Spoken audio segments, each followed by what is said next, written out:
We're going to discuss about finding a circumference of a circle, no? Okay, finding the circumference of a circle. Okay. Now, what is circumference? Okay, pag sinabing circumference, is the distance around the circle, okay? So, ito yung okay. Halimbawa, meron tayong bilog. Yung distansya mula dito, yan po yung circumference. Okay? Bukuyin po natin yung buong bilog na yan ng measurement. Okay? Sa circle, meron din tinatawag na, ano nga ulit yung dito? Diameter. Pag ito po ay diameter. Okay? Diameter. Eh, paano naman pag mula dito hanggang dito? Ito lang po. Ito ay radius. Kahit saan po siya mapupwesto po ba? Radius pa rin siya? Itong kalahati napunta dito. Radius pa rin? Ito, yung linya to napunta dito. Radius pa rin?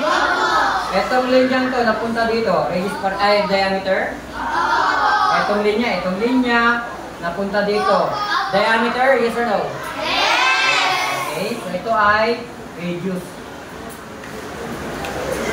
Okay. Kapag tayo ay kumukuha ng circumference, meron tayong gagamitin formula. Okay? Kapag kukuha tayong formula, ito po ating formula. Okay. Meron tayong C. Ano ibig sabihin ng C? Circumference is equal to pi D. Ano yung D natin?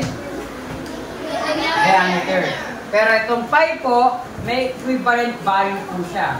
Pag sinabing pi, may equivalent na value. Pag sinabing pi, meron siyang 3.14. Diyan po yung value niya. Naintindihan po ba? Naintindihan? Okay, now.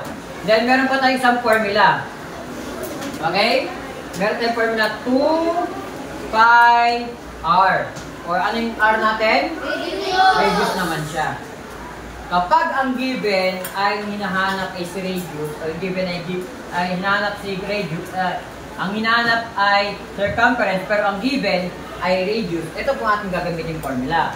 Kapag naman ang sa isang circle, may diameter siya, ito po ang ating gagamitin formula. Pero kahit alin dyan, pwede po yan. Same answer lang po ang makuha ninyo. For example, no? Okay, for example, gawa tayo panibagong bilog. Sana maka-perfect circle ako. Okay yan.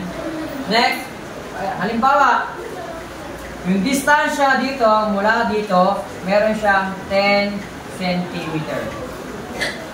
Anong given meron tayo dito? Ano ang tawag natin dito? Diameter. Diameter ang given. Tama? And then, anong gagamitin mong formula dyan?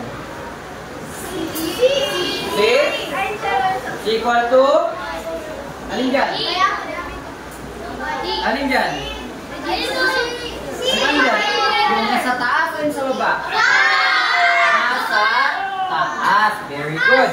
Ibig sabihin, pag diameter ang given, ito po ang inyong gagamitin. Kasi diameter. Naintindihan po ba? Nagets?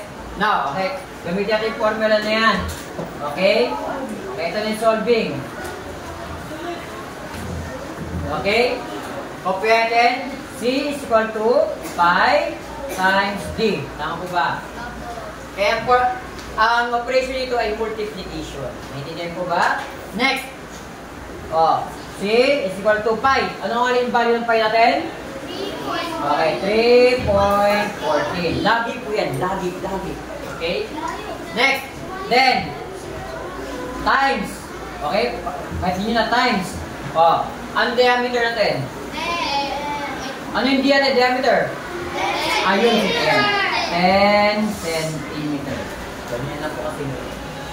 Okay, next. O, para di kayo malito mag-multiply, isulat ng patayo. Okay? 3.14 multiply to 10. Intindihan po ba? Okay? So, multiply natin 1 by 1. 0 times 4? 0. 0 times 1? 0. 0 times 3? 0. Then, tapos na tayo dito. Ito naman si 1, tama? Then, pag pangalawa na tayo, ang gagawin ko? 0! Lagyan agad ng 0 sa tapat ng unang 0. Para yung answer ng pangalawa ay nakuha na papunta saan? Saan papunta? Kaliwa. Very good. No? 1 times 4? 1 times 3. O then, kailangan align po. Instead, pantay. Para hindi kayo mali tumagal. Naintindihan ko ba? Next. 0 times 0. Then next. Tapos na po ba ito? Tapos na? Ako. Okay. Ilang decimal meron dito? Ilan? Dalawa. 1, 2. Dito? 0. Ilan to? 2. Ilan move natin papunta sa kaliwa? 1, 2. Doon nyo po ilalagay yung si tuldok. Okay, so sabihin, C is equal to 31.48 and then huwag nyo pong kalimutan si centimeter. Ganun lang po kasi yung text. Naintindihan ko ba? Okay, next. Another example. Paano pag, okay, ito yung number 1 natin. Okay, ito yung number 2. Pangalawang circle. Ang given natin dito ay diameter. Now, I give an example. Ang given naman po ay radius. Si radius po nawawala. Okay, meron tayong radius. Ito lang po, kalahating unit lang po siya ng circle. No? Okay, dito. Next, meron tayong 4 meters. Ayan. 4 meters. Ano yung gagamitin ko diyang formula? Yung una o si pangalawa? Pangalawa. Kasi, ano to? Ang tawag dito? Ito ay si R. Si radius. Ito naman kasi, ito ay si G. Naintindihan ko ba? Okay, now, gamitin natin. Okay? C is equal to 2 pi R. Naintindihan? Okay. Okay natin. Unang step, i-bring down nyo muna si 2. Naintindihan ko ba? Pangalawa, ilagay nyo yung value ni 3.14 times 3.14. Lahat po ay multiplication. Naintindihan ko ba? Times. Ilagay nyo si value ni R. Ano yung R natin? 4 meter. Naintindihan ko ba? Next, ito muna ipag-multiply nyo muna. O pwede naman ipag-multiply nyo agad sa mind ninyo yung 4 at saka si 2. Si radius at saka si 2. 2 times 4. O 8. O. Ito muna at saka ito. Pag-multiply nyo, 2 times 2 is 8. 8. Then copy nyo si meter. Naintindihan. Next, times. Hindi natin nagamit, i-bring down natin. Diba? Hindi natin nagamit yun? Okay, now, saan nyo ipag-multiply yung dalawa na lang? Naintindihan ko ba? Okay? 3.14 times 8. Multiply natin. 4 times 8. 32. Skip counting na tayo. 4. 8. 12, 16, 20, 24, 32. 2, 30. Next, 1 times 8. 8 plus 3. 11. 1, carry 1. Next, 3 times 8. 24 plus 1. 25. Ayan. Okay, next. Tapos na po ba yan? Hindi pa po. Hindi pa. Okay? Ilang decimal nga rito? Dalawa. Dito. Ilang move tayo papunta sa kaliwa? formula. 1, 2. So, ibig sabihin, C is equal to anong unit measurement? Meter. Oh, yun ang po yung sagot. 25.12 meters. Yan ang po yung sagot. Naintindihan po ba? May tanong. Kapag ang given ay diameter, pwede po siyang gamitin ito. Then, kapag ang given naman ay si R, pwede itong gamitin.